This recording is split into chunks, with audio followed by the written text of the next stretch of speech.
All right. So are you ready to dive in? I'm I ready. think this is going to be a fun one. Yeah, I'm excited about this one. Village life versus city life. I mean, Yeah. it's a classic debate, right? It is, it's one of those things that I think everybody thinks about at some point, Yeah. Where do I want to be? What what's the right environment for me? Yeah, exactly. And it's interesting, the source you gave us for this deep dive is actually it's a conversation. Oh yeah. It's meant for people learning English. It is, yeah. It's like an English language learning video, and Yeah. they're talking about village versus city life, just kind of hashing out the pros and cons. Which I think is actually really cool because it's not like a super formal, academic paper or anything. It's just like a casual conversation. It's very approachable, right? Like you're just listening in on two people chatting about their experiences and their perspectives. Exactly. Yeah. And I think that can be really valuable because sometimes those like formal sources can be a little bit dry. Right. It's nice to just hear people, like real people talking about this stuff. Yeah, I totally agree. And I think what's cool too is that right away they kind of jump into this pros and cons list, Yeah, they do. which I like that because it signals right away that, Yeah. okay, we're going to be looking at both sides of this. But they're trying to be balanced, right? They're not coming in with like a predetermined agenda. Exactly. They're just kind of exploring the topic. Yeah. And so the first thing they bring up is the peacefulness and connection to nature you often find in village life. Right. And that's definitely something that appeals to me. It's a big draw for a lot of people, isn't it? That idea of just being away from the hustle and bustle. Yeah, like trading the city noise for like birds chirping and crickets and stuff. Exactly. Like, I think a lot of us have this like idealized vision of village life, Yep. Where it's just peaceful and tranquil and you're surrounded by nature. Yeah, for sure. But I think it's important to remember that that's not always the reality, right? Like village life can be hard work too. Yeah, and there are trade-offs for sure. Yeah.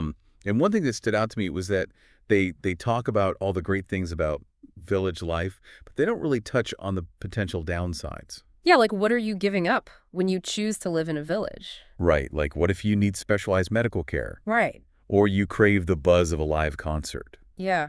Those things might be harder to come by in a village. Yeah, exactly. Or like even just like, access to a variety of shops and restaurants and things like that. Exactly. And that's where it comes back to those individual priorities, right? Totally. What are you looking for in a living environment? Yeah. So then they kind of jump into this comparison of, village life. Maybe you've got these friendly people, strong community support, but limited facilities. Right. Versus city life, you've got more in terms of jobs, education, entertainment, but it's crowded and can be polluted and overwhelming. Yeah, and that contrast really highlights a fundamental difference between the two lifestyles, and it's this idea of individualism versus collectivism. Mm. You see this reflected in a lot of sociological studies of urban versus rural living.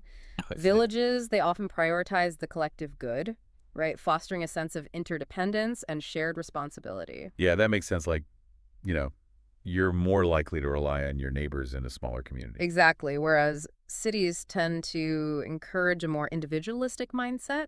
People are focused on their own goals and achievements, and there's less emphasis on communal living. Right. And neither is necessarily good or bad. Yeah. Right. It's just different ways of life. It's about finding what works for you. Yeah, and I think that's a really important point. And actually they make this comment in the video about how, it really depends on your individual personality and lifestyle. They do. They say something like, some people just thrive in that bustling city environment, and some people really need that slower pace and those close social connections of village life. Yeah, and it is kind of interesting to think about, like, where do you fall on that spectrum? Mhm. Right? Are you somebody who craves that kind of constant stimulation and all those opportunities? Right. Or do you really value that sense of community and knowing everybody and, having those close-knit relationships? And I think it goes beyond just personality too, right? Like your career aspirations might play a role. Yeah, definitely. Like if you're in a field that requires you to be in a major city, that might weigh heavily on your decision. For sure. Yeah. And it's interesting that they bring up social connections because later in the conversation, they talk about how village life fosters these close relationships with your neighbors. It's almost like built-in support systems. Right, like that classic image of neighbors helping each other out, borrowing a cup of sugar. Yeah, exactly. And, Yeah. and it's not just a charming image. It's actually backed by research. Yeah. There's a growing body of evidence showing that strong social connections contribute significantly to our overall well-being. Yeah. I mean, I think we all know that intuitively, Mm. right? Like we need those connections with other people. We do, we're social creatures. Yeah. So, okay, but then they throw in this counterpoint about cities, right? The diversity of people and cultures you encounter can really broaden your perspective. Yeah, and I think that's a really valuable point too. Huh? Like, think about all the different cuisines, languages, art forms you're exposed to in a city. Like a constant learning experience. It is. It's like a crash course in different ways of thinking and living. Right, and I think that's something that you don't always get in a smaller village. Not to the same extent, no. Yeah, so it sounds like we're starting to see a bit of a pattern here. We are. Both village and city life have their own unique advantages and disadvantages. Exactly. And that's a key takeaway, I think, from this video, is that there's no clear winner in this debate. Right. It's all about figuring out which environment best suits your individual needs and preferences. Yeah, and I think that's a perfect place to pause for now, and we'll pick up this conversation in our next segment. Sounds good. So we've been talking about this village versus city thing. We have, and it's a lot more complex than it seems at first glance, right? It really is. Yeah, there are so many factors to consider. And I think what's so cool about this video, even though it's, designed for language learning, is that it touches on some pretty profound concepts. It does, I yes. mean, we're talking about quality of life individualism versus collectivism, the Mhm. psychological benefits of social support. It's pretty deep stuff. It is, yeah, and it's, like you said, it's coming from this very casual conversation, Right, exactly. which makes it all the more interesting. It does. It just goes to show that you can find these thought-provoking ideas in the most unexpected places. Totally. Okay, so let's maybe try to recap a little bit here. Yeah. What have we learned so far about village versus city life? Okay, so big takeaway is that there's no right answer. Right. No one-size-fits-all solution. Exactly. It's all about aligning your environment with your values and your priorities. Okay, so we've talked about peace and quiet connection to nature. Those are some big draws for village life. Right, but we also have to acknowledge the potential downsides, like limited access to services. Right, exactly. And then on the flip side, cities, they offer more opportunities, but you might be sacrificing some of that peace and quiet. Exactly. It's always a trade-off. It is. And then there's that whole individualism versus collectivism thing. Right, and I think that's a really important point to consider because it's not just about the physical environment, it's about the social fabric of a place. Yeah, that's a good point. Like, do you thrive in a close-knit community where everyone knows your name, or do you prefer a more anonymous existence where you can focus on your individual pursuits? Yeah, and it makes me think about those studies on happiness and well-being. I feel like I've read somewhere that people who live in places with strong social connections tend to be happier. That's right. There was a landmark study out of Harvard that followed hundreds of people for decades. And one of the biggest takeaways was that close relationships, more than money or fame, are what keep people happy throughout their lives. Really? Wow. And those close-knit relationships are often easier to cultivate in smaller communities where you have more opportunities for interaction with your neighbors. That makes sense. But then again, cities offer this incredible diversity of people and cultures. They do. So it's like, are you prioritizing depth of connection or breadth of experience? That is the question, isn't it? And I don't think there's a right answer. It really comes down to what feeds your soul, what makes you feel alive and connected. I love that. Okay, so before we wrap things up, I wanted to throw out an idea that wasn't mentioned in the video, but it's something I've been thinking about a lot lately. Ooh, I love it when you do this lay it on us. What about finding a middle ground, like not village, not city, but somewhere in between? You mean like a hybrid approach? Exactly. Like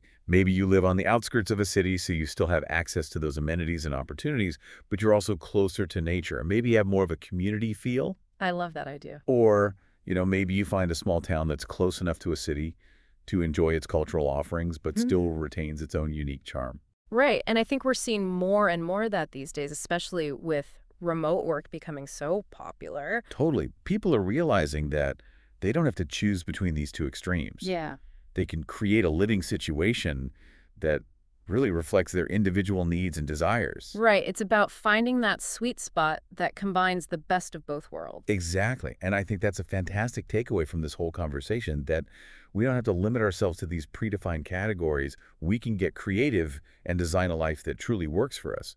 And I think that's the power of having these kinds of conversations, even if they're casual and unscripted like the one in this video. Absolutely. They can spark new ideas and possibilities. They can, and it makes you realize that there's no one right way to live your life. So true. So I'm curious to hear what our listeners think about this hybrid approach. Does it appeal to you? What do you envision? when you think about that middle ground between village and city life?